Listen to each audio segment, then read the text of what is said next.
Monsieur, ça me passera. En effet, hélas, ça vous passera.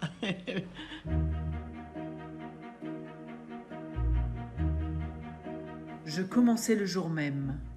J'étais si heureuse. Comment aurais-je pu imaginer alors à quel point le comptoir de la photographie allait faire basculer ma vie? Mais Alice n'en est pas à son premier coup d'essai. Contrairement aux jeunes filles de bonne famille qui, en cette fin de siècle, ne travaillent pas, Alice, elle, n'a pas eu le choix. À la mort de son père, elle a dû subvenir aux besoins de sa famille. C'est une grande responsabilité, mais aussi une liberté inattendue. Et puisqu'elle joue bien du piano, un ami lui a conseillé d'apprendre la sténodactylo. Un métier d'avenir prometteur, mais alors très masculin. La sténodactylo était une chose nouvelle à ce moment-là. J'ai appris assez vite. J'avais 18 ans. La première place, ça a été secrétaire dans une maison de vernis.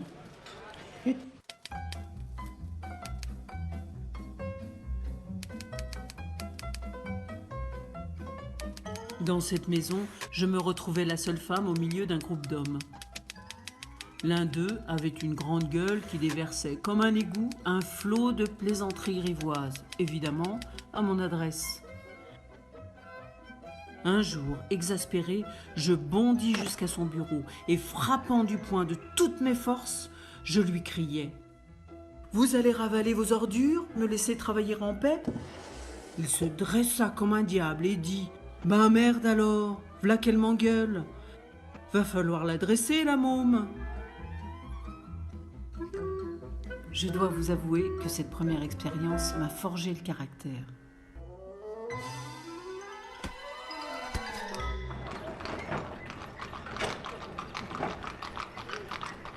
Chez Gaumont, l'ambiance était plus raffinée, mais le patron était autoritaire. Si j'arrivais 5 minutes en retard le matin, « Vous avez raté le tramway, mademoiselle ?» Et de 8 heures du matin à 8 heures du soir, je devais répondre à ces coups de sonnette impérieux.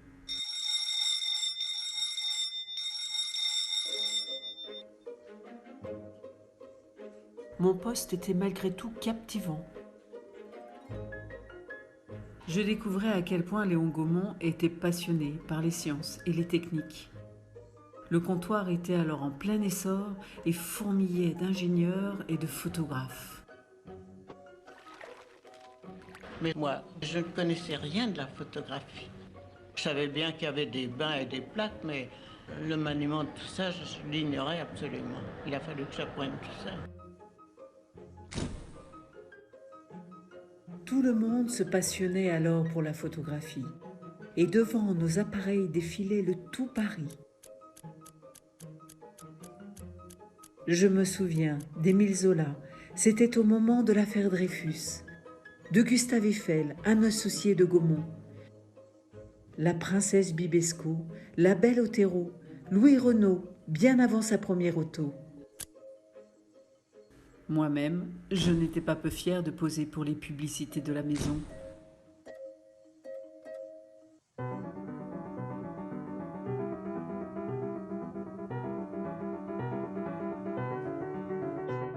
Quelle époque, quelle belle époque!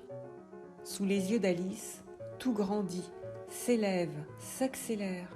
La vie devient tourbillon. La vitesse gagne le monde et avec elle l'envie d'en saisir l'essence.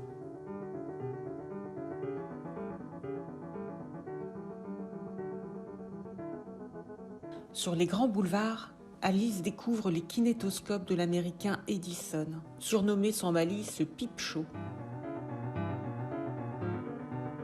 Pour quelques sous, les Parisiens se bousculent pour s'y rincer l'œil. Mais seule une personne peut regarder à travers sa lentille grossissante.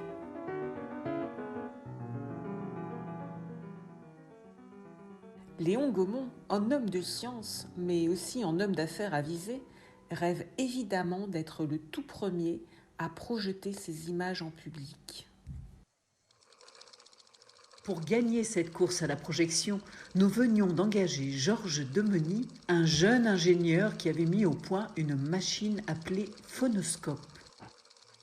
On pouvait lire sur ses lèvres « Je vous aime, je vous aime ». Malheureusement, pendant que nous faisions ces préparatifs, les frères Lumière sont venus nous faire une visite. Et ils ont invité Gaumont à une soirée qu'ils donnaient. Alors j'étais là et ils m'ont dit « Mademoiselle Alice, voulez-vous assister aussi ?» Évidemment, j'ai accepté avec grand plaisir.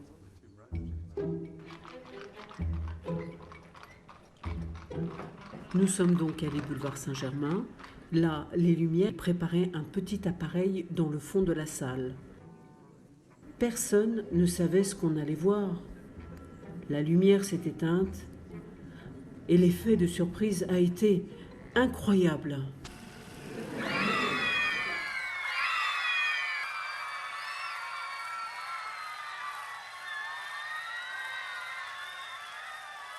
Ça m'a paru extraordinaire, ça m'a rempli d'admiration. Nous sommes revenus enthousiasmés de l'invention. C'était la naissance du cinéma.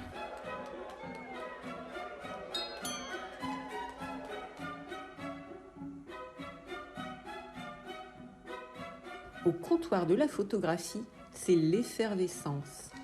Il n'est plus question que du cinématographe. Et tout le monde se met à filmer des scènes de la vie quotidienne. Il suffit juste d'avoir un bon sens du rythme. Mais les films finissent par tous se ressembler. Train en marche, défilé de troupes, sortie d'usine. Moi, je trouvais que c'était un peu banal. Enfin, il me semblait qu'on pouvait faire mieux. Et j'ai demandé à Gaumont la permission de faire quelques scénettes et de les mettre en scène. Il m'a dit oui, c'est une affaire de jeune fille, en effet. Eh bien, mon Dieu, vous pouvez essayer, mais à une condition, c'est que votre courrier n'en souffre pas.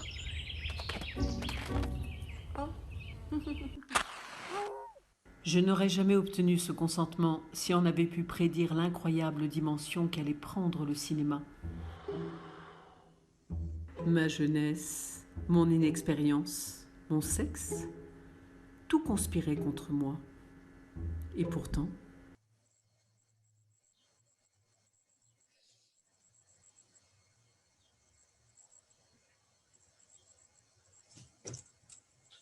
Wonderful. So thank you, Ben. So first, I'd like to introduce my dear friend and colleague, Ariel Schweitzer, critic at Cahiers du Cinéma, film historian and professor at the University of Paris 8, Paris 8, and Tel Aviv University. And I'd like to extend a warm welcome to Manola Dargis, chief film critic of the New York Times.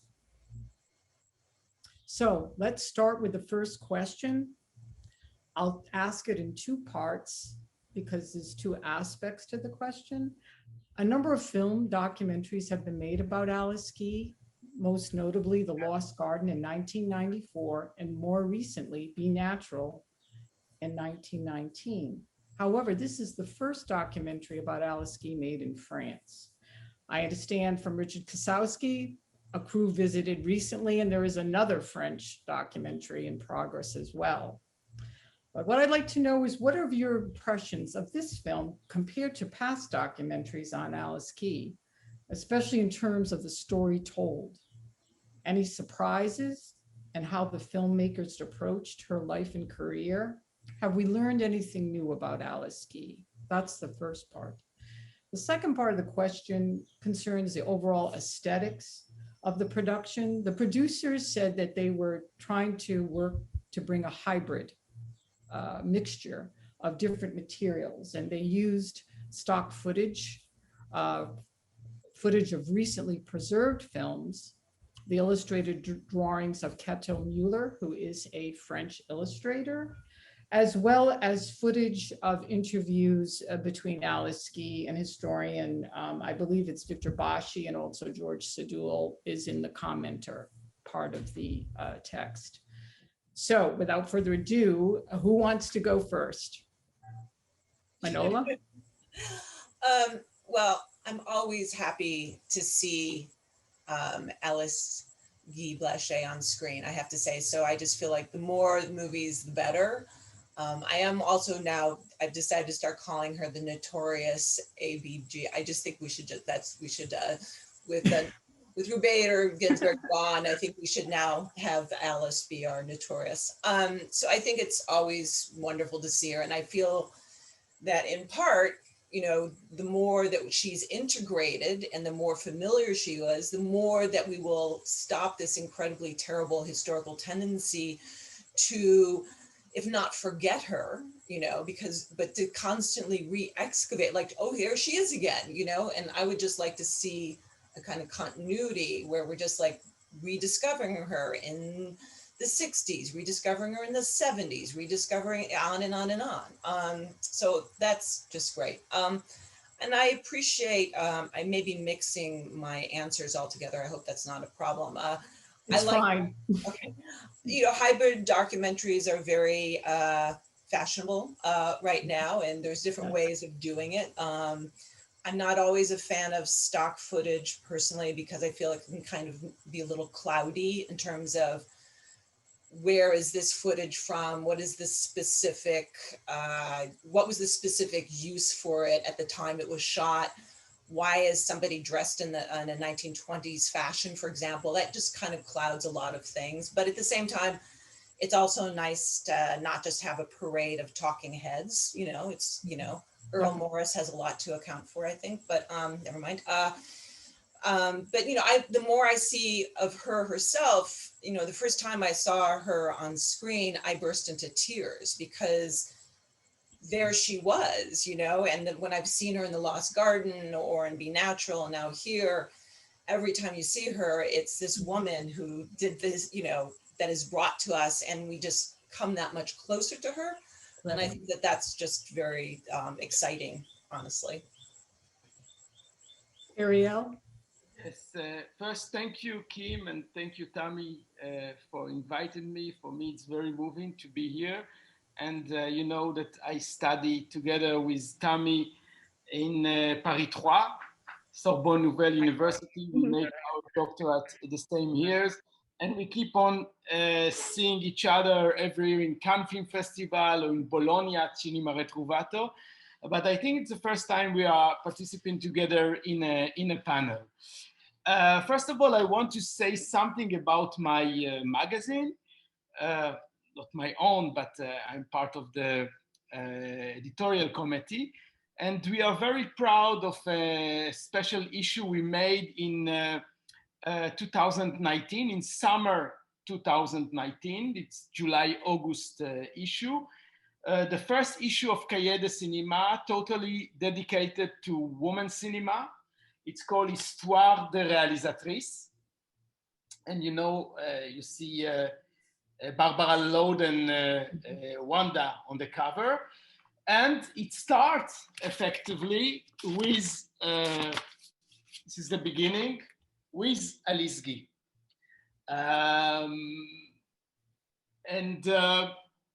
So for us, she was always, so almost always, a very important figure. But what is changing now, that it's become like a political and a feminist issue, because now in France, the question of women's cinema and of female gaze became very important.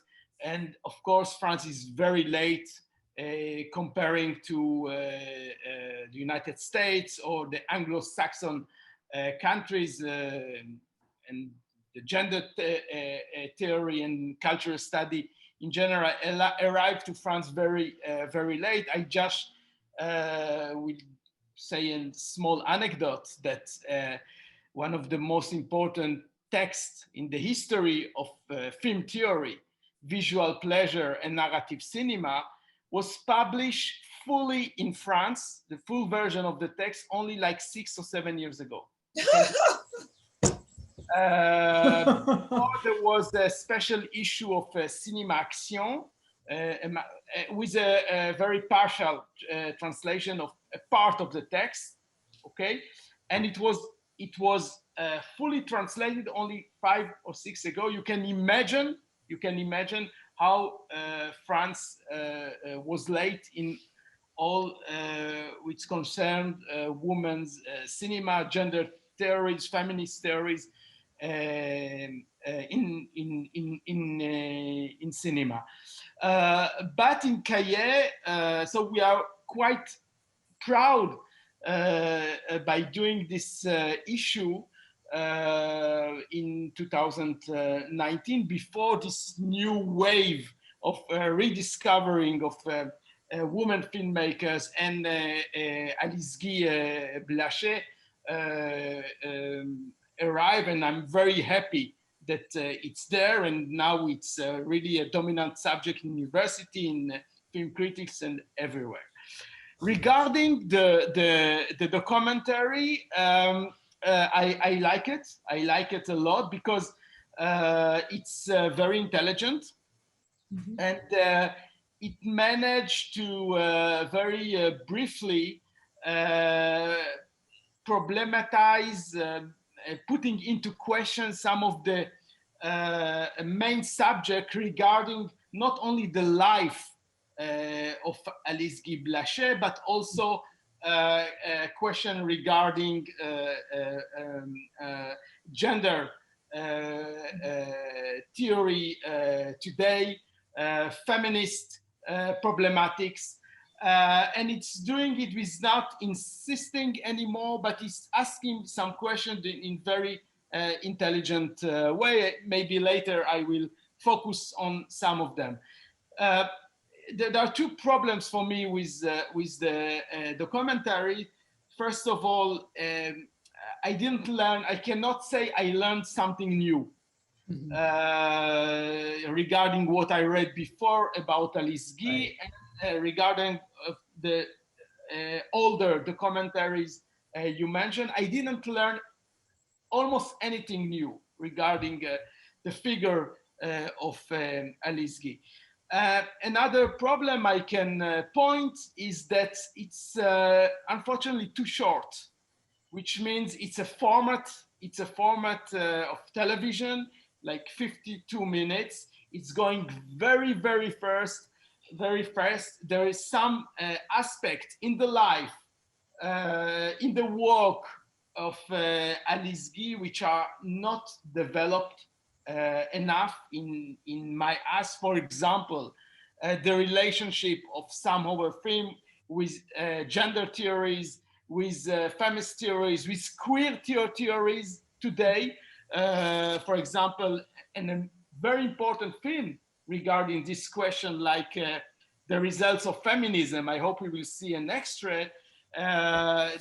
Only about this film, we can speak, you know, for some minutes, even some hours, and it's passing too quickly. So the films suffer a little bit from this format of the television. But if we take into consideration the limitation imposed by Arte, I think it's very good. It's very intelligent. It's very fluid. I had a lot of fun watching it. Visually, it's quite fascinating. So I think the film is success, but let's say I'm a little bit frustrated by the format. Yeah. Mainly. Yeah, cool. Can I pick up on something that each of you has said? Manola mentioned that you don't generally like stock footage films, and that was one of the things that I was really struck by in this film, is this relationship between documentary and fiction, which, as you said, is kind of popular now, but using stock footage and using archival sources and here animated drawings by Catel Muller to fill in what we don't have. And I think, which can be quite useful and quite smart when we don't have the material, but as you both pointed out, you know, we're not necessarily learning something new, we're replacing what's absent with these kinds of sources.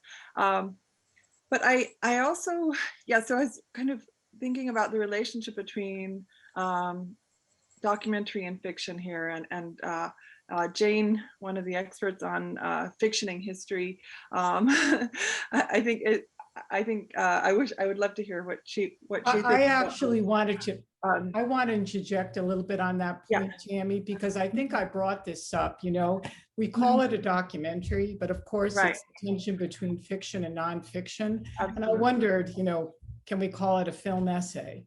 You know, Manola's right. This is, it could be, it can't be. I mean, it sort of depends on how that term is pretty loose right now. But she's right that this kind of mixture, they call it a hybrid, is quite popular now with the illustrated drawings coming in, because that's not necessarily something that we don't have. That's not like a empirical thing like archival footage, which is different from stock footage, because they were quite clever in combining material from restored prints of Alice Guy with stock footage that it matches a bit. One of the scenes that I really liked was of the sticky woman. It's from the Beaumont film, and it cuts to some women in a glue factory, some young women with glue. That kind of a match I like, because it sort of contextualizes her film within a broader context. I just wanted to make that point. Some of those kinds of matches I appreciated from an aesthetic point and from a viewer pleasure point. Yes. What's interesting about that scene, at that sequence, which I think we will see, is that there's an anecdote that Alice, when she was younger, was told that if you kiss a boy, you'll grow a mustache, and that this had really struck her, and then that's maybe, and it's kind of implied that that experience would have been the inspiration for that film. So it's kind of but I think it's in the commentary. I think it is an element of fiction. And thinking about this in relation to what Ariel was saying about commentary, I was also interested in what you thought about the style of commentary because of this docufiction aspect. And I might be gauche by saying this, but it reminds me of a film important for Cahiers du Cinéma, which was Hiroshima Mon Amour. Obviously drastically different films, but the voice reminded me of Emmanuel Riva, and and what Marguerite Duras and René did in the absence of, in a very much more serious subject like the bombing of Hiroshima, to fill in those gaps. And I found that some of the ways in watching this for the third time now or so, some of the phrases, I was so young and how I didn't know that would have transformed my life. My life, became a tourbillon, an intense, the intensity of which I would never have realized. I love you. And I thought, oh my God, why am I hearing Hiroshima Mon Amour? But it's because it's nothing like Hiroshima Mon Amour. But there's something about the approach that I found interesting in a completely different genre. And which gets back to Kim's comment about this being more of an essay film than a documentary. Before we go to the next clip, I just want to make the point, Manola, you said it was always wonderful to see Alice on screen. And one thing I appreciate about Alice Guy, and we've talked about her in the past at length, is she is a performer. Alice Guy is a performer. She performs when she writes, and she performs in front of the camera. And I think that aspect of her really enriches her as a person as well. This is something that we can really connect to, because she is very good at performing and telling her own story. Jane, did you want to make a comment on the fictioning of history here? And then we'll move I guess what's striking me is the impulse to place her relative to the known. The Lumiere's first screening that workers exiting the factory and the train entering the station, and the myth that people were shocked and horrified and ran out of the theater. And that seemed curious to me because we really want to make a new mythology, don't we, as we learn more? And I think Ariel is right that he didn't really learn anything new. This is mythology we know solidly. But what maybe happens in this mixture, this melange, this mixture of the documentary and the fiction, is that you get to imagine what it would have been like to be a secretary. And so borrowing that, it's found footage of fiction film, that sequence where the secretary gets effectively harassed, you suddenly realize, okay, now we can kind of get into her consciousness, her fascination with photography, what it was like to walk in the streets as a young single woman in Paris. So maybe I do agree with you, Ariel, that no new information, which we want. And the thing is, the consequences of feminism. We want more people to know that film really, really well. And here's my question for Manola before we shift. How do we get the excitement about Alice to spread further? Because for our students, it catches on like wildfire, but the larger population, I recall at the Whitney, they had little boxes when they did the Alice Guy retrospective on the street, little boxes of the films being shown, and young boys would watch, and it was hilarious to these young boys just watching The Sticky Woman. From out of, they're just walking down the street and stumbling into these images. Yeah. We should all be just swapping them day and night on our phones. So, Manola, what do we do with the well, I mean, what we do need is just more movies and more people writing about them and talking about the movies. And again, as I was trying to suggest, the kind of to create the idea that, that the Alice's story becomes a replacement for the mythology that we know, a mythology that she also touches upon, of course, in her memoirs. I mean, she goes through all the stages, the Lumieres, I knew this person, I was learning this, and she does that herself. But in a way, to have her story, I don't know if it needs to be mythologized, but her story become a more forward, prominent narrative that becomes something that we are just talking about regularly, that is not something that only comes up when there's a museum show, when there's a new DVD, when, and then there's this little spurt, and part of the problem is how mainstream media works in these kind of cycles of newness, right? And that's a real problem. And if you're going to have a Marvel movie opening, that's going to get a lot more attention from, for very obvious reasons. But again, I just think the more movies we have, the more we talk about her, the more we normalize her, as opposed to a way that women and women's histories are kind of weirdly pathologized in a way where it's like we have to rescue them from historical amnesia again and again and again. I think that part of however way we talk about it, we have to kind of decide that we're going to talk about it differently. I'm not really sure I know how to do that, but I think just talking about her in a kind of very every way, quotidian way is a start. Yeah. I think it's interesting. I think it does, it uses mythology in a very clever way. For example, the arrival of a train at a station, it uses comic strips, which is where that myth comes from. And so it's kind of picking up, and it's kind of almost felt kind of tongue in cheek. But the next clip that we're going to look at actually gets into some of these questions, and I have questions, Kim and I have questions about this particular kind of approach, this kind of lighthearted approach for couching women's achievement. And then it does actually, while I also think, I didn't learn something new, but I did see something new, which was it getting into deeper questions. So with that, Ben, can you please show us clip number 2?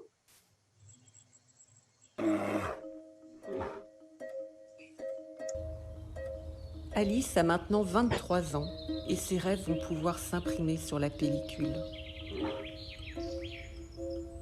Tout commence dans un terrain vague de Belleville. C'est dans ce quartier populaire que Gaumont a installé ses ateliers de fabrication. Et c'est là-dessus que nous avons commencé faire quelques scénettes et de les mettre en scène. Si les gens avaient vu dans quelles conditions nous le faisions. Un drap peinturluré servait de décor, les costumes étaient loués ici et là, et comme acteur, le personnel de l'atelier.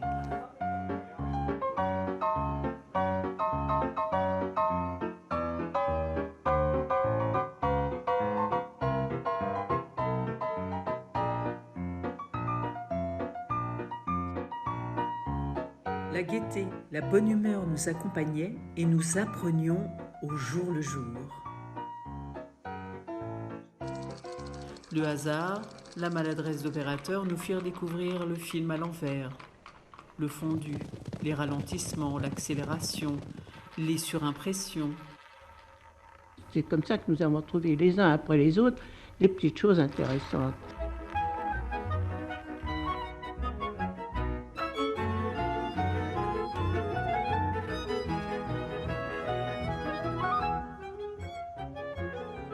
Accidents, trouvailles, coups de chance, toutes ces petites choses intéressantes, comme elle dit, ont contribué à créer le langage cinématographique actuel. Ouvrir une porte et ressortir de l'autre côté du décor, voilà une découverte qui enchante Alice, avant même de savoir qu'on la nommerait un jour chant contre chant. Je pense qu'on a fait des progrès énormes, évidemment, mais je pense aussi que je n'aimerais pas être metteur en scène maintenant, parce que je n'aurais pas mes coups des franches comme je les avais à ce moment-là.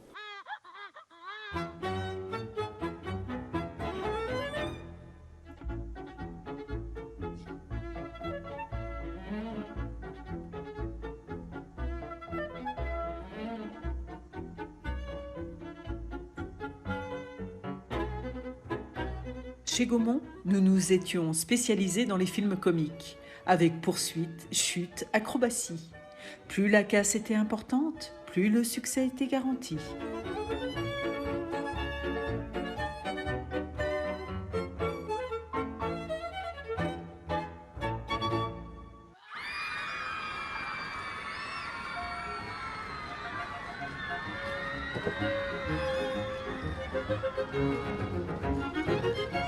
Les premières personnes à organiser des projections de mes films étaient une famille de forains, les Greniers.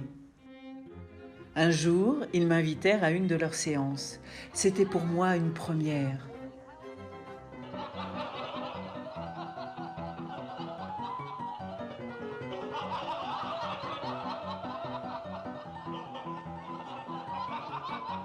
Devant moi, une jeune femme se tortillait sur un banc et entre deux éclats de rire suppliait « Assez, assez, je fais pipi !»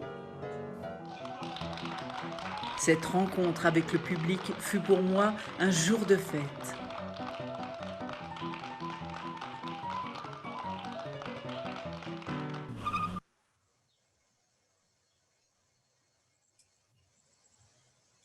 Okay, great. Thank you, Ben. Okay, so in this sequence, cinema itself is, as early cinema is represented as this period of chance, luck, invention, which I think, again, is a really interesting strategy, because we know that, but it's also often the way that women's history is represented. So this kind of, it sets itself up as this kind of enchanted narrative and kind of lighthearted narrative. And these, on the one hand, these first sequences point to the undetermined nature and freedom of early cinema that women were able to navigate despite restrictions in other areas. It's something that we say about early cinema. It was a period that was easier for women to enter. There were more women present as directors or in important roles. And on the other hand, the film seems to navigate a fine line. It starts out lighthearted, and then it gets into harder questions as we start to talk about Gaumont's studio and the competition and some of the sequences that we'll look at. So what are your thoughts on how the film is navigating these things, or how, or this lighthearted approach, or the couching of women's achievement in this way, or what was said in French, rassurer pour convaincre, reassure in order to convince. That was so prominent at the turn of the 20th century and is still present today. And I can't help but quote that or note that scene where Alice talks about women laughing so hard they were at her first screening that they were peeing themselves, which for me recalls the work of Maggie Hannafeld on laughter as a subversive act. So I'm just wondering what your thoughts are about the ways in which women's contributions are represented here in this kind of lighthearted, enchanted narrative approach to early film history. I think if I can start, that the film points something which is both specific to the destiny of Alice Guy, but also for other women filmmakers through the history of early cinema, that they were able to integrate the industry, first of all, as a secondary hand, like secretaries, you know, and a lot of women filmmakers integrate the industry in this way by starting as a secretary or in other secondary profession linked with film, and little by little they manage to prove that they were able to do more than this, and they became producer, they became filmmakers like Alice Guy. Another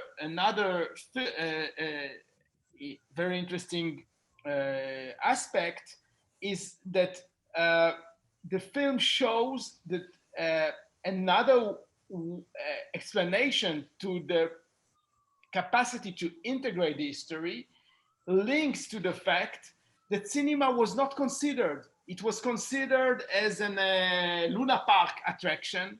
It was not a noble art. So women were allowed to integrate it because it was really considered as business, as a Luna Park attraction, not as important or high art. And then there is a turn which is very interesting regarding the destiny of Alice Guy, when cinema starts to be considered and when it becomes successful, not only as an attraction of Luna Park, but in cinema, the industry of cinema, theater develop. Alice Guy, in the United States, she is director of the company, but when it's become too important, it's become a very important business. I don't want to speak yet about art, but it's become a very important business. They don't make confidence, and she is seen as a threat, and her company is taken over by a man, which is her husband, which is quite amazing, you know. She was totally in charge of things in this company in the state, but when it becomes successful, it's up to men to handle things, and she's marginalized again. So I think the film, through the destiny of Alice Guy, show the evolution of women involved in cinema industry, in the early cinema, in a very, very interesting way. I regret only that it's not there is not enough theorization of this question, because, as what I said before, the short format of 52 minutes, because it could be better problematized and theorized if the film, I think, would have been longer. Yeah, I think we would need a little bit more work. I wish there was a little bit more emphasis on the hard work. You know, there's accidents and all these other things, but it's also a lot of work. And she talks about how she writes about how many hours she worked, you know, morning, noon, and night, and that and every day but Sunday, and in fact. And so it was a lot of very hard work, but that doesn't often fit into the kind of heroic narratives that we like about artists, generally speaking. I understand the lighthearted. There's a great deal of sense of play and pleasure. And in fact, again, returning to her memoirs, there's a kind of buoyancy to, like, you know, these early days of freewheeling where you're just kind of making shit up, excuse my language, but, you know, you're just making merit up and you're like, okay, let's try this, you know, oh, continuity cinema. I mean, it's just like, this is really exciting, and you can feel her, she's really jazzed by it. I mean, you really feel, that seems like a weird word to use for Alice Guy Blanchet, but, you know, there's a kind of excitement. I think the thing that I sometimes hesitate with is that we don't need to get to the kind of sad, the end of her sad story, right, to talk about the fact that she actually also had a lot of hardships that she had to go through. And I wish that those had been, you know, the deaths of family members, and the fact that, you know, she didn't go to Gaumont as a lark to get a job because she was interested in a career, you know, for, you know, working with Gaumont. She needed a job. She was supporting herself and her mother. And those kind of real material conditions and like the actual reality of her life as someone who had to deal with these difficulties, I think is really important. You know, I don't think it's a negative thing, but I do believe I'm not saying this about the movie per se, but I think there's a kind of, we're very uncomfortable. Women's stories tend to sometimes, at least in the United States, be kind of couched in this, in terms of triumph. You know, you go girl, you win it, you're a survivor, you're not a victim. And in fact, she had a lot of difficulties, whether or not she was dealing with people who were, you know, men who were sexually harassing her, to men who didn't take her seriously at Gaumont, you know, and her position was actually challenged and she had to fight for her position, to then a husband. And she was very aware of herself as, you know, she talks about a proper wife that her mother had been, but I'm sure she was thinking of herself when she wrote that. This is someone who was a woman of her specific historical moment.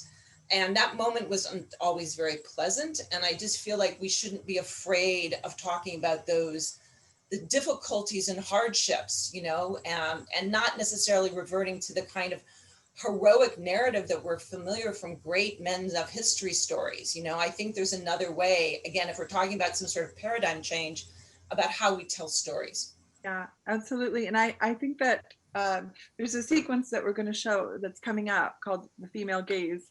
That is actually the title of a film comment issue that came out around the time of the Cahiers du Cinéma issue, that addresses gender and female point of view and does address some of these harder issues.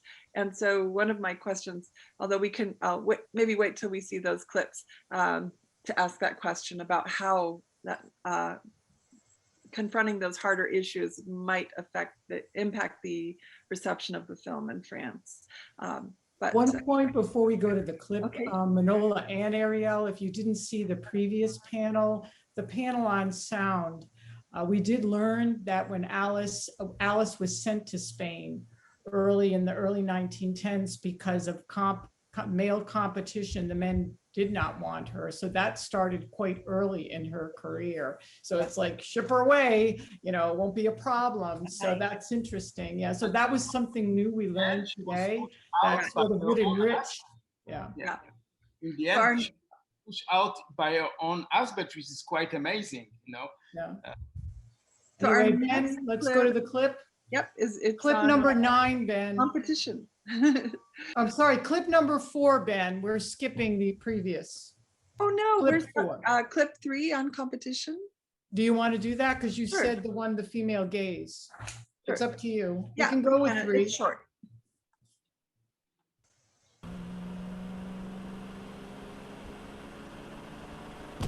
Le succès d'Alice n'empêche pas la concurrence de prospérer. Seule femme dans la course, elle est aussi et toujours la seule à réaliser toutes les fictions chez Gaumont. Mais ses adversaires ne manquent pas non plus de talent, comme Georges Méliès et son humour échevelé. Ou Ferdinand Zecca qui a commencé auprès d'elle avant de s'envoler chez Pathé. Entre productions rivales, tous les coups sont permis. Les figurants n'hésitent pas à jouer les espions. Et les idées s'envolent à peine écrites. Pour dormir tranquille, Alice décide de mettre ses scénarios sous clé. Mais rien n'y fait. Et certaines scènes finissent par se ressembler étrangement.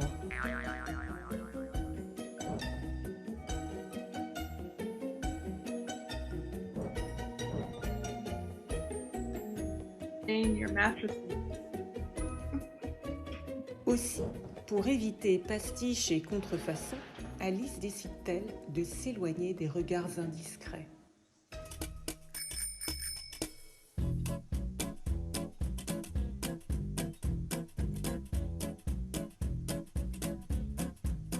Je persuadais mes camarades d'enfourcher leur bicyclette pour partir tourner en plein air.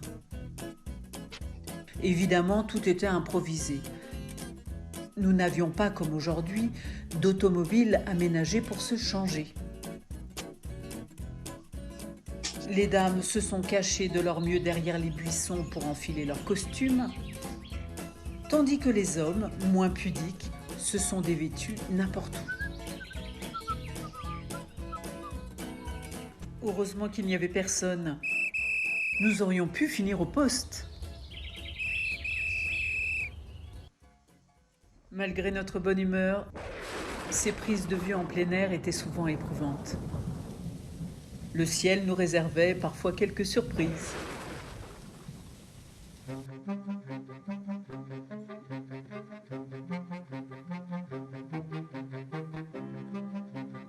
Pour mettre les acteurs à l'abri et surtout accélérer la cadence de production, Gaumont décide de construire un vrai studio. Et comme il ne fait pas les choses à moitié, il prend comme modèle la scène de l'opéra. Le plancher est conçu pour supporter une troupe d'éléphants et l'éclairage électrique est une vraie révolution. Désormais, Alice peut tourner quoi qu'il arrive.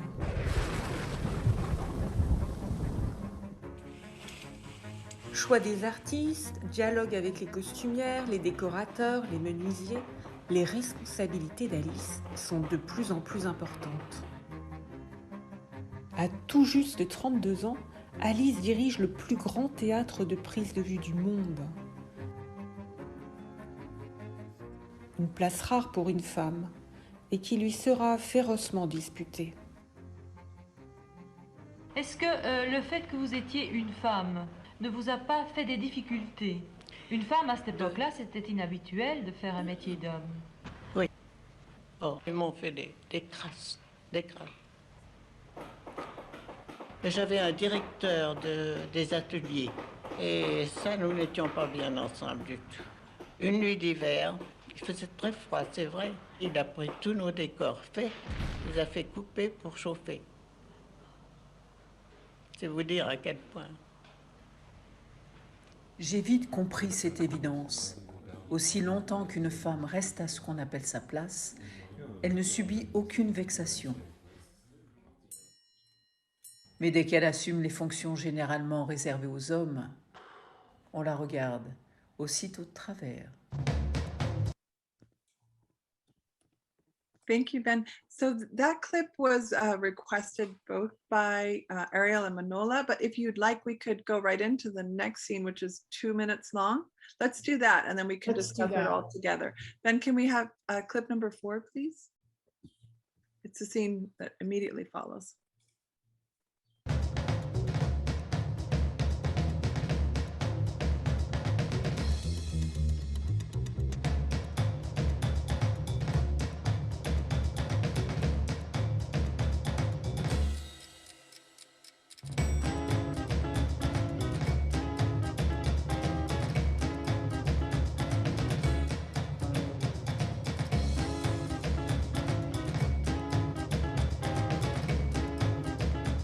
En France, nous sommes des femmes, et seulement des femmes. Nous nous trouvons dans un réel état de dépendance et n'avons aucune chance d'exercer nos facultés en toute liberté. Il y a des exceptions, bien sûr, mais elles sont rares. L'art est pratiquement le seul domaine qui nous est ouvert. En devenant lucratif, le cinéma va-t-il devenir une affaire d'hommes ? Désormais, Alice doit faire face aux ambitions que suscite son poste à la tête des studios Gaumont.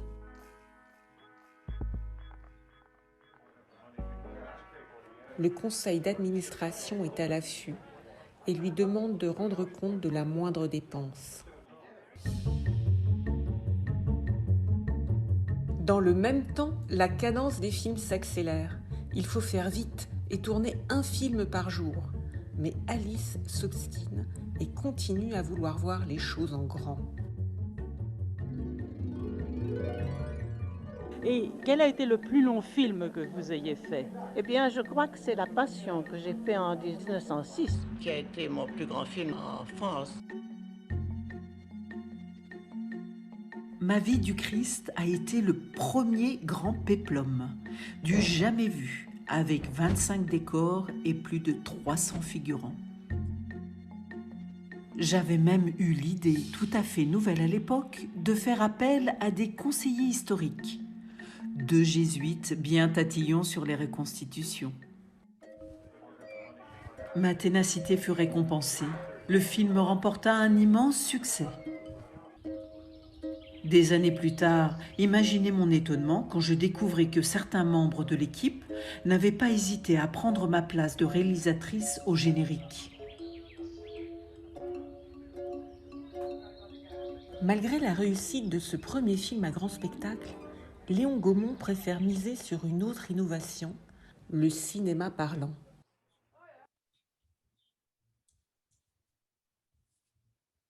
Thank you, Ben. So we just saw a couple of things there. Manola, my question for you was about how it kind of connects from our discussion earlier on. I was surprised at how bold the film is in addressing gender and female point of view in film in France. As Ariel mentioned, visual pleasure and narrative cinema only appeared in France 6 years ago in translation. And they do this in the film. The filmmakers address female point of view through the words of Alice herself, including through a condemnation of early filmmaker Victor Jassé, who Alice had fired for sexual assault of a young girl. I was quite surprised to see that in the film, and happily, pleasantly surprised to see that it was going to, deal with those issues. So I was wondering what your thoughts are on this, and how, but also how it might impact the film's reception today in the wake of Me Too, particularly in France, where there has been kind of amazing resistance to this movement by early actresses. I'm thinking of Catherine. Yes, Catherine Deneuve. But there's also been but there's also been pushback to that too. So it's part of an ongoing dialogue that is happening. Yeah. I will let Ariel speak to what's happening in France in terms of Me Too. Yeah. What I think is interesting is then, as I mentioned, I recently reread the memoirs, and this time, maybe because I was looking for it, admittedly, the first few times I read it, I just read it for information. This time I was very struck by how often she draws attention to herself as a woman. She is constantly through the memoir, positioning herself, whether in talking about herself and what she's doing and her relations in the world. And so she is constantly emphasizing this. And in fact, the point where she talks about the difference between her working in France and working in the United States comes directly from a 1912 interview that she gave. I mean, where she talks about, how she was treated in France and whatever kind of freedom or, however contingent that she found working in the United States. And so I think that, you know, in a way, I'm grateful that the movie does that, because it's very much in her constantly. The question of whether she's a feminist or not, I can leave to others. That's, for me, it's interesting that she is constantly positioning herself as a woman working in largely dominated, you know, positions at the varnish factory, then when she's making filmmaking, and the very specific issues that she has. And she has a very dry, lightly ironic tone at times, but that she herself, and I think that that's really important. And I think that we have to listen to her, because she's positioning herself both as a woman, but also like, I was there at the birth of cinema. And, you know, she is very insistent on that. And that are these kind of narrative threads that wind through the memoir. And I think that the movie does a really good job of really kind of respecting that point of view. Yeah, thank you so much. And I think it's really surprising to me, having worked on another woman filmmaker from the silent period, Germaine Dulac, in France, and she does not draw attention to, of course, she's very masculine and she dresses in a masculine way, but she says, you know, this is not a job for women, and she never mixes her film theory with her gendered approach, although it's very present in her early writings on women's language and on and also in her portrayal of female characters in film. So, but she doesn't say it, and I think it's because maybe it's not accepted in the 20s and in France, and it wouldn't help her. Alice thinks it's a great job for a woman, you know, which is, and she says it, and that's so it's really interesting about when she says it, you know, where she says it, what periods, because it's a constantly changing landscape, as we know in our own times how things can change so quickly. But so let me go ahead and ask a question to Ariel. Ariel, we would be remiss not to ask you about the Gaumont Passion play, La Vie du Christ, or the birth, life, and death of Christ, 1906, sequence in this documentary, which Alice Guy says is her longest film, and maybe her most important film made in France. So what are your impressions of Guy's description of La Vie du Christ as the first great historical epic, and also of her elaboration of its production values, its use of historical consultants and 25 sets and 300 extras? She calls it the first great peplum. What are your thoughts on this? First of all, I want to make a comment about what Manola said and what you said, Tammy. I really think that Alice Guy was ahead in advance on her time. It's clear. I think there is a basic contradiction in her at that time. For one hand, she's very conservative. She's a religious woman. She's a believer. She had some conservative value. So she's conservative in theory, but real feminist in practice and in action. And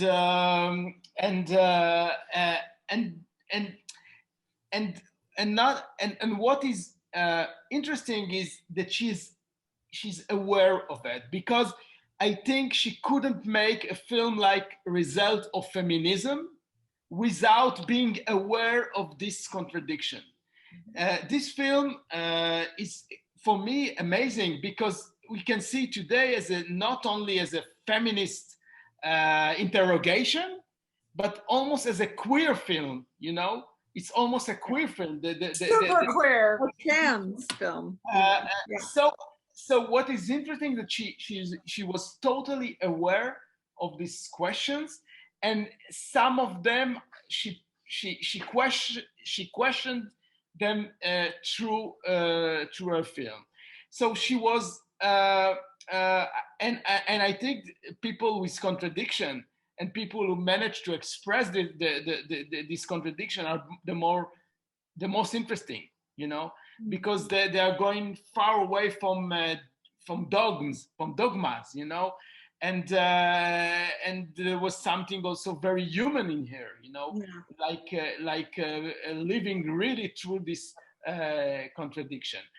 And she was not only ahead of her time regarding these questions, she's one of the pioneers of what we can call today art cinema or art film, because The Life of Christ from 1906 is not only her longest film, like 35 minutes, and a film which refer to a key reference of the Western culture. But the film is very interesting because it was inspired by an album of James Tissot, which was a French painter living between England and France, which is one of the most interesting painter of modernity, who has a mystical crisis after the death of his wife. And so he's going, he makes 3 trips to Palestine, and he comes back with an album, amazing album with like more than 350 drawing and painting of the life of Christ, which are really, really realistic and already cinematic. We can see these drawings today as a kind of a storyboard or even a comics.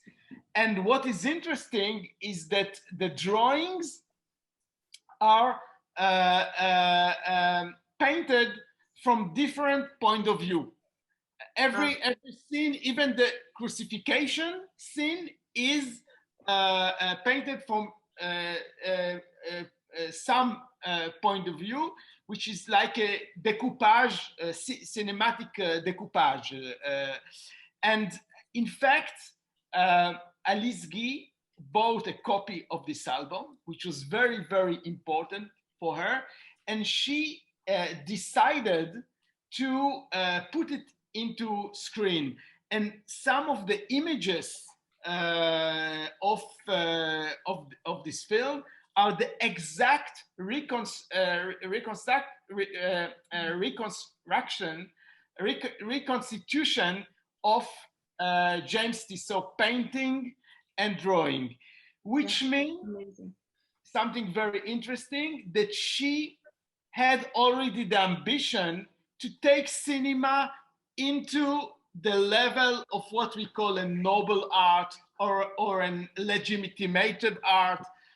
She was already has this vision that cinema is not only an attraction of Luna Park. It can be a noble art as painting, as painting, as drawing, and it also can deals with the most important myths of the Western civilization. Yeah. So she did this film, which is really amazing and very innovating, also in the way she used a superimposition in the film, and also in the way she managed to mix between studio shooting and locations shooting, because a lot of 4 scenes were shot in Fontainebleau forest. So it's a very, very innovative film, and it's really kind of sad and ironic that she managed to do this very important film for Gaumont, and after a few years she discovered that she's not credited from the film. Right. She is possessed from this key work of what we call today art cinema. Yeah, incredible. Yeah, I actually was going to ask you about the fact that La Vie de Christ is based on the illustrations of Tissot, the Tissot Bible, and also if you thought, or to what extent we can see Catel Muller's illustrations as a nod to the multimedia aspects of Guy's early career. But it really does make us think about, the use of tableau vivant and painting and film during this period. But what you said about point of view, I think is absolutely fascinating. And because it's at the same time that we're seeing these scenes and we're seeing this footage, the commentary is talking about female experience and affect and we're seeing images of the suffragette movement, the women's progress movement, and then we move on to La Vie du Christ. And I was joking with Kim, I never thought I would say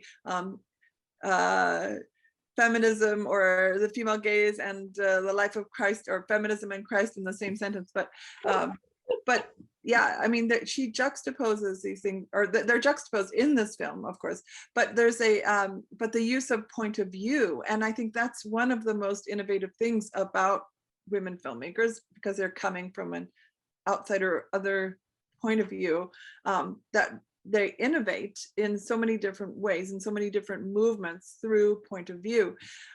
So I don't know if you have thoughts on point of view. I know Kim also has questions for you, and so I don't want to hog. Well, we don't have too much time left. Okay. We're over the hour. But I guess I wanted to bring, you made this point at the beginning a bit, Ariel, about this being a production for television. And obviously it's made for the French public. And it's about the first woman director who's French and the beginning of cinema in France.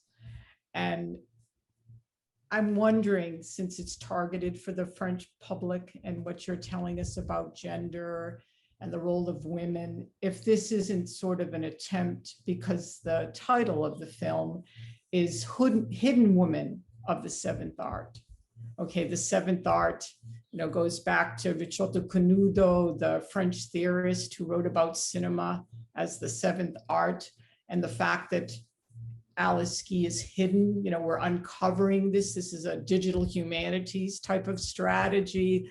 This stuff is there, but we just haven't found it yet. I'm wondering if this is sort of an attempt for this production to sort of restore the historical and cultural status of women's labor in France as significant to modernity.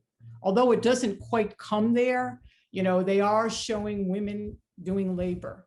And yes, Alice Guy, you said what she did was a form of labor, although it's sort of lighthearted in that we see her swimming in and out, but there is this aspect of production in there. It gets a little contradictory towards the end, and maybe Manola can talk about this when they start showing the Hollywood footage.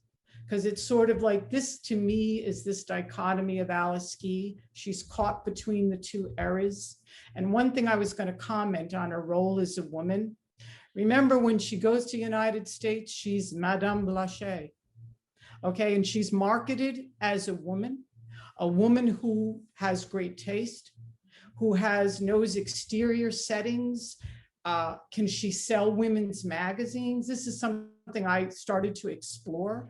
And I think for Alice Guy, because she went to be from a single woman to be a married woman, and I'm not going to get into, Herbert Blanchet did this, but the fact that her status was she became a married woman who later was divorced, that there was a certain, being a bourgeois conservative woman, that this impacted why she sort of withdrew from the cinema. Anthony Slide sort of suggests this, and I think he's right.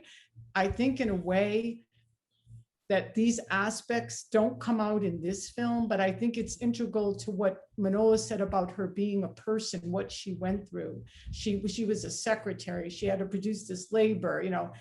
This is a story that's a common story, but let's not make it like every woman has to take on this, this huge burden in order to tell these stories, because they're just there. I just want to make that comment. But about French television, I was curious your take on that. Manola? Oh, I don't have anything to say about French television, so that's on you, my friend. So. Yes, I think now the question of female gaze and of women's cinema became so fashionable that in a way Arte had to participate in this movement, which arrived in France very, very, very, very, very, very late. And in fact, the film used the figure of Alice Guy in two ways.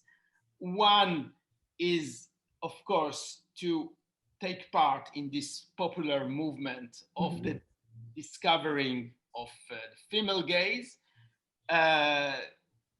in one hand. In the other hand, in a way, the French revendique.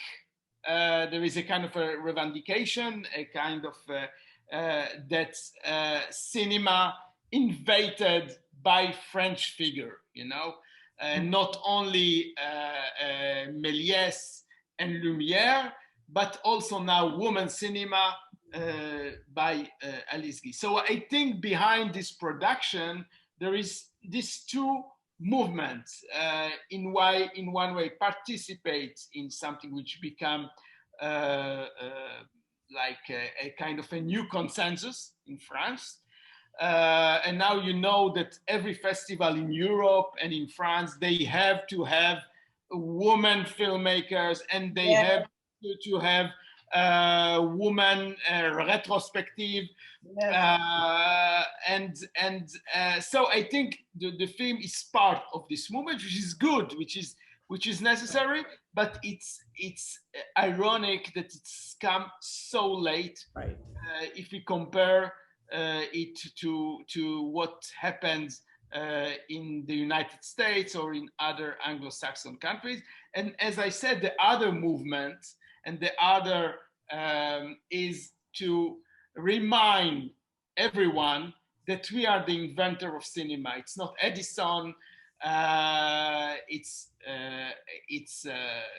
Méliès and Lumière, and of course now the rehabilitation of the figure of Alice Guy. I just remind you that Georges Sadoul, the very important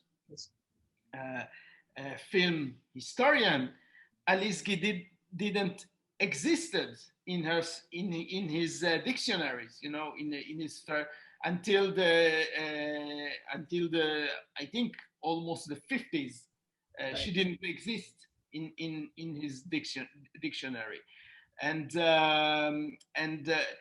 so you can imagine that it's something which is quite paradoxal, because I think French feminism is paradoxal. For one hand, we had Simone de Beauvoir, which is really a pioneer figure, but at the same time, France stayed, and in a way is still a very patriarchal country. You know, if we compare the gender relation in France to what's happened in other countries in Europe or in the United States, I think France is very late. So the French feminism is very paradoxal, and I think some of these contradictions, we can feel it in this film. Mm-hmm. Kim, I completely forgot what you had asked. Well, the end of the film sort of switches to Hollywood, and we see a lot of Hollywood footage that has nothing to do really with Alice Guy. Mm-hmm. So in the sense of what's happening here in Alice, because Alice is marketed a lot, you know, she's in film, she's in books, she's a consumer product. So linked to, I think you're saying to. It's a similar conundrum. Yeah, no, I think in a way, though, I mean, Americans have such terrible memories. You know, we're constantly being surprised at things that happened last year, and you know, so it's, you know, the fact that there are women filmmakers. I'm glad that there's attention. I'm glad that, again, mainstream media, like places that I work, are interested in that. That's all a very positive thing. I wish that we didn't always have. I understand the impulse to bring Hollywood in, and it figures into the larger trajectory, of course, in terms of what happens to women filmmakers. And yet there should be also a way, I think, of kind of talking about Alice Guy Blaché as kind of separate. I mean, she does live in Los Angeles. She goes with her husband, goes as her career declines and his rises, you know, however, to the mid heights that it rises. You know, they live in Los Angeles. I was actually trying to find exactly where she lived. I think it was on Las Palmas. But I I think like the impulse to always, you know, Hollywood just looms so large over movies that there's always this impulse to somehow engage it. But I don't think that she necessarily needs to be engaged with that, you know. But more movies about Hollywood, about Alice Guy Blaché. That's what we need. I don't know if we have time to look at the clip on Hollywood or not, I but think we're Jane's signaling. Are we? Well, I was going to make a comment about this rediscovery because it was feminists when we were first reading her in the 80s who said, this goes to Ariel's point, we can't deal with her. She's not a feminist. She is such a patriarchal supporter. We hadn't seen the consequences of feminism. And the notion of contradiction was there in feminist theory, but we should have applied it. I think my point would be how many ways there will be to rediscover her. And for me, the best part about the last clip, before we end with a clip, was the way she talks about the dirty tricks played on her in the studio. Horrible. These are Me Too examples. Horrible, how should we say, consequences to the hatred and the, you could say, probably a kind of envy of her position, which was a very precarious position. And the exemplification of this is much more bold than Be Natural in relation to the hard times and the difficulty of being a woman. I think my last point would also be that I'm always concerned, and this is my hobby horse, that we don't just say that it was Alice. There are many other women. And also, this is the phenomenon of the bizarre, wonderfully bizarre. We all embrace the bizarre aesthetics of early cinema, which is so polymorphously sexual. And I would say the ridiculousness of French comedy. Yes. Well, have we capped that yet? And No. her comedy, once it gets to the US, it gets flattened. It's still funny, but there's nothing raunchier than those French comedies. And I guess if I were to ask one more question, Ariel, why do the French comedies get to be so much more bawdy and physical? No Puritanism. I mean, there's not the history of pure America. She goes to the land of the Puritans, you know? Absolutely. Very important point. So should we close with the final clip? Yeah. We have two more clips, so we could show, it depends, I guess if we need to move on, we Go can. with the last clip, I think, So we Tam. have clip number 5 on Solax and Flushing. Yeah, and Fort Lee, sorry, Solax and Fort Lee. That's 10 minutes. I That's think, 5 isn't it? minutes, and then we were gonna thank our guests there, and then move on to our final clip on sequence 17, Herbert the Return, which is 2 minutes. So We could cut the Herbert's Return, or we could show them back to back, 7 minutes, close out, or what would Just you? close out maybe with both, Jane. both, yeah, you back say- to back. Yeah, back to back. So And thank you, And thank the everyone. brilliant panelists. Thank Yes, you, thank you. everyone. Thank you so much. It's a real pleasure. You're Thank welcome you. to stay, but thank you so thank much. you so Thank you much for for inviting your- And thank you, Aurora and Clara. Thank you. So Ben 5 and 6.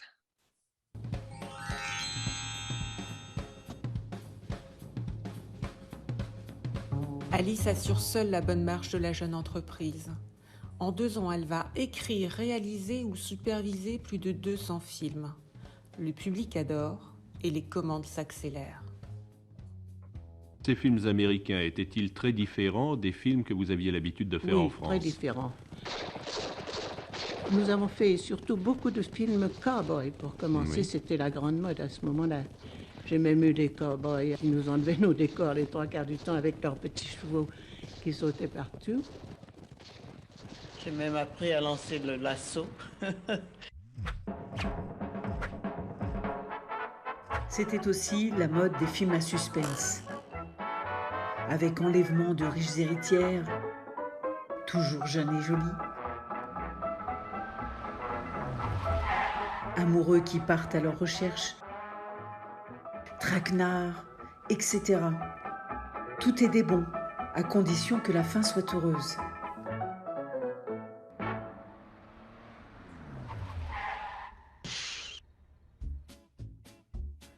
Ce genre de film me mit en rapport avec des casse-cous qu'on n'appelait pas encore cascadeurs. Ils nous proposaient de même de sauter d'un pont, de se laisser attacher sur des rails ou même de traverser un incendie. C'est si spectaculaire que les journalistes, curieux, se pressent pour assister au tournage. Et pas une semaine ne passe sans qu'Alice soit interviewée. Sa success story fait la une. Son expérience à la tête des studios Gaumont, sa réussite avec la Solax, sa French Touch contribuent à faire d'elle un phénomène. Jeune, énergique, volontaire, la figure dominante du cinéma sera un jour une femme. Et cette femme, c'est Madame Alice Guy Blaché. C'est le rêve américain. La Solax produit maintenant 2 films par semaine et les bénéfices explosent. Alice est devenue la femme d'affaires la mieux payée des États-Unis.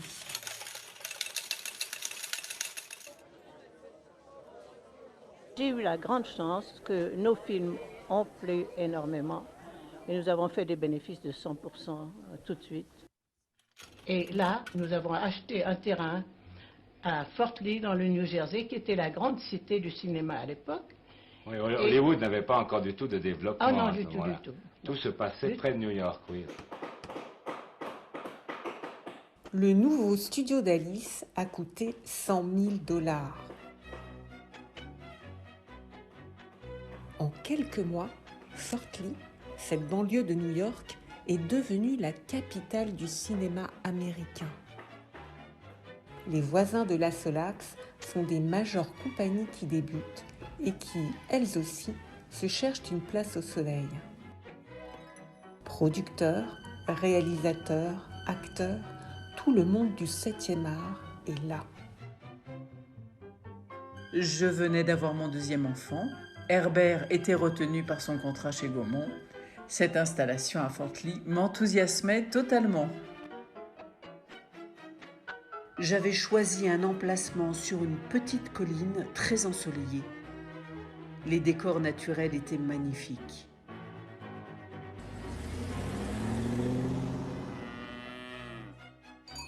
Alice engage des comédiens qu'elle installe à Fort Lee, prêts à tourner à toute heure et à tout âge. Elle débauche même le comique Billy Kirk, un des plus gros salaires de l'époque. Et pour vanter les charmes de la Solax, elle crée un service chargé de la publicité. C'est le début du Star System. Et vous aviez de grandes vedettes ou bien Oui, la vedette n'existait pas? Oh non, j'ai eu des vedettes formidables. J'ai eu Petrova, par exemple. C'était une femme qui avait beaucoup de succès parce qu'elle était fort jolie, elle portait la toilette merveilleusement. Mais alors, j'ai voulu lui faire une scène de jalousie un jour. Elle m'a dit, moi, madame, je ne fais jamais de scène de jalousie. Il y en a qui sont pas toujours très drôles. Et j'avais mis dans mon studio des notes partout. Soyez naturels. C'est tout ce que je leur demandais.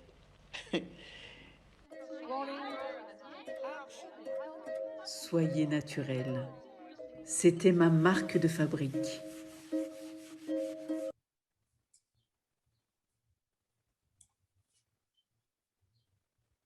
Thank you. We're going to go into the final. Entre la vie d'Alice et ses films, faut-il voir un effet miroir?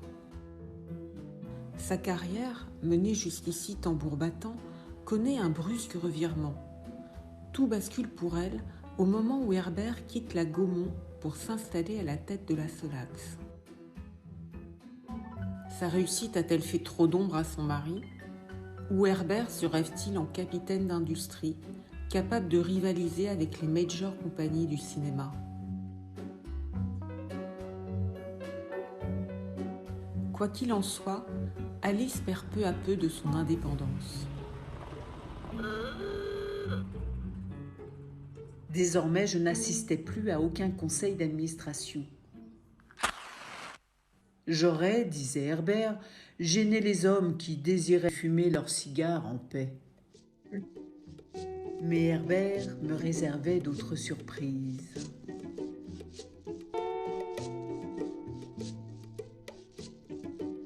Je compris bien vite ce qu'impliquait être la femme d'un producteur.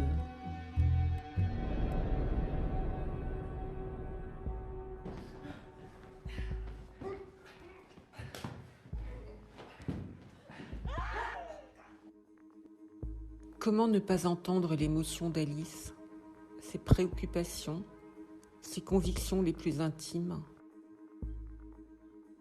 Plus que jamais, son esprit, libre, transparaît dans ses films. Les femmes y tiennent toujours un rôle majeur. Forte et originale, elles préfigurent déjà les héroïnes indociles des grandes comédies hollywoodiennes. Alice bouscule aussi volontiers les genres et les préjugés.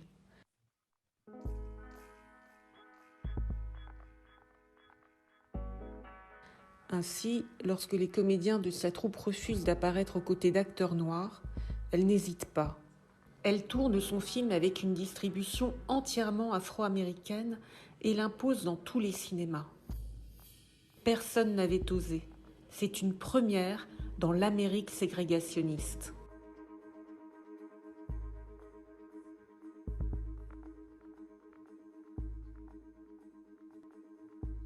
Mais Herbert trouve les sujets d'Alice trop sérieux.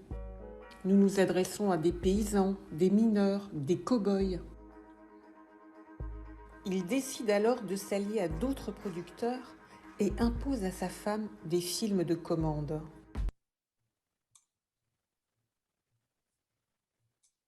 Thank you. So I don't know if you still would like to discuss, but we did have one other question, which was, what do you think of the representation of Guy's work in the U.S. and how the filmmakers connect her career to the beginnings of Hollywood, and or if you have any thoughts on any of the films that we see here. There's so many interesting films: Algie the Miner and Fool and His Money, The Ocean Waif, just showing the diversity of her work. I'd actually like to know what you think of, because a number of those films were preserved, the Ocean Wave footage and whatever. What you think of having access to that, because that is, of course, very important to getting material restored, is when it is shown in a larger production because of the expense. You ask me? Both of you. It's harder and harder to get funds to preserve films. It's an enormous expense, even though digitization does sort of cut through some of the stages of analog that were more expensive. But when people always ask me, they have no idea what it costs to preserve a film. And we've dealt with a lot of archival discussions today. But the fact is that to get things restored, often it's a production like this or another production like Be Natural that makes it happen. The Gaumont company did a beautiful work by restoring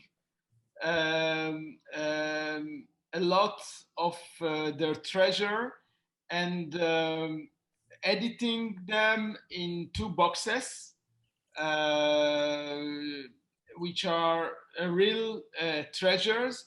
And in these boxes, there is a big part dedicated to Alice Guy. For example, The Life of Christ, there is a very, the most complete copy figures, yes, in this Gaumont.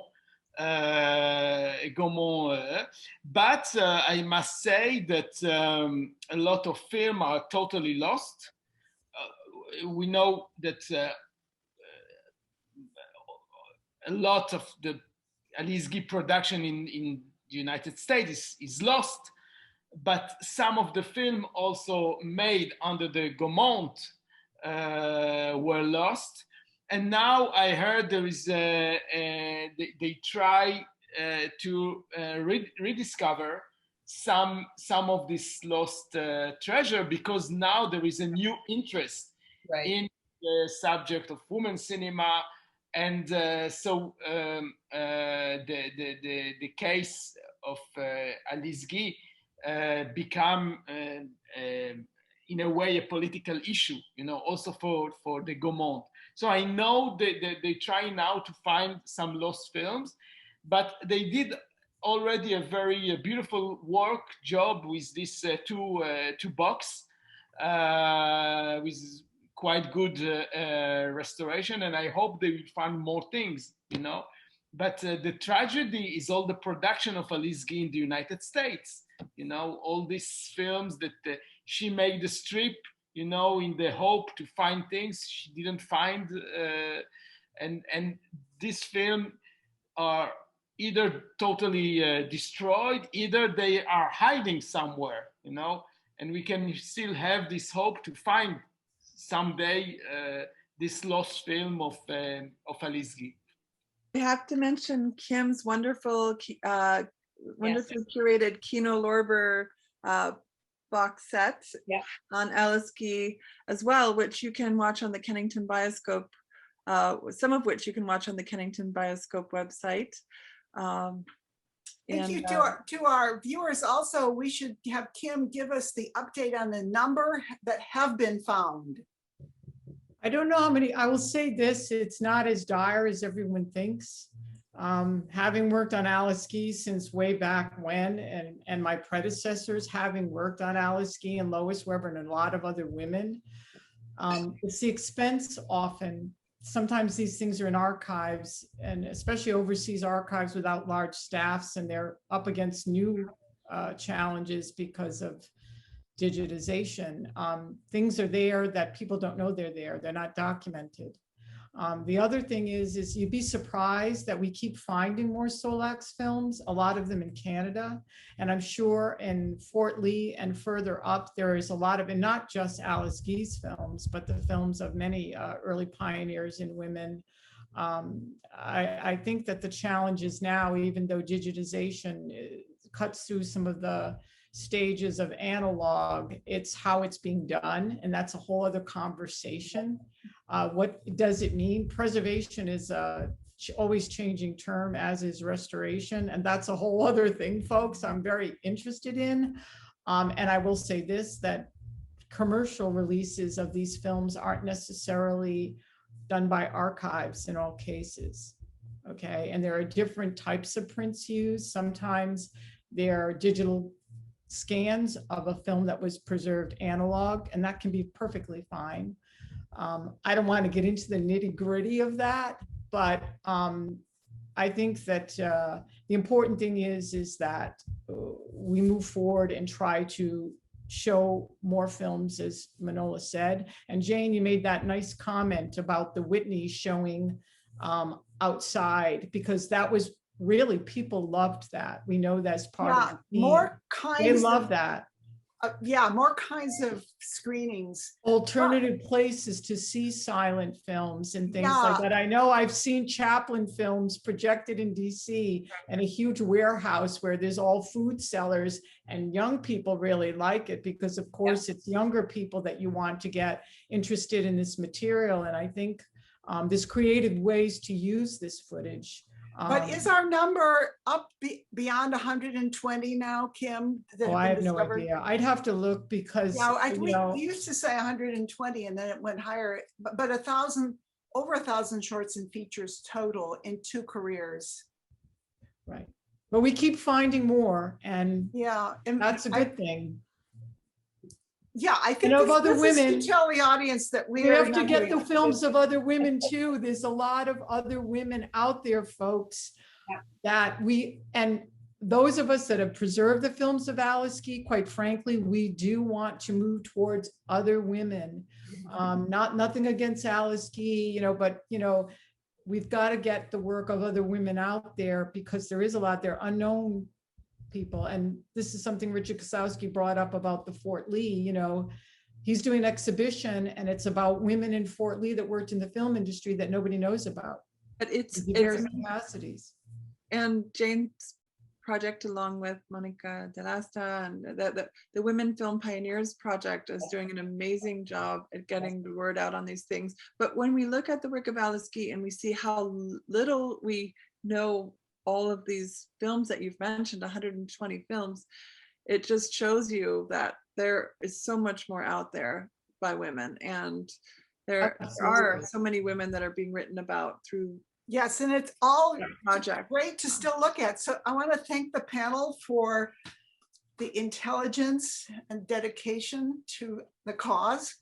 And we'll look forward to seeing more people tonight at 7 p.m. when we do the very lost Today Esther Shub. Never really screened since it was actually confiscated by the police in New Jersey in 1929 or 30 because it was too controversial. So this is the first exhibition in the US and the world since then, probably. Wow. Yeah. And more. Thank you all. And And also, thank you, Jane.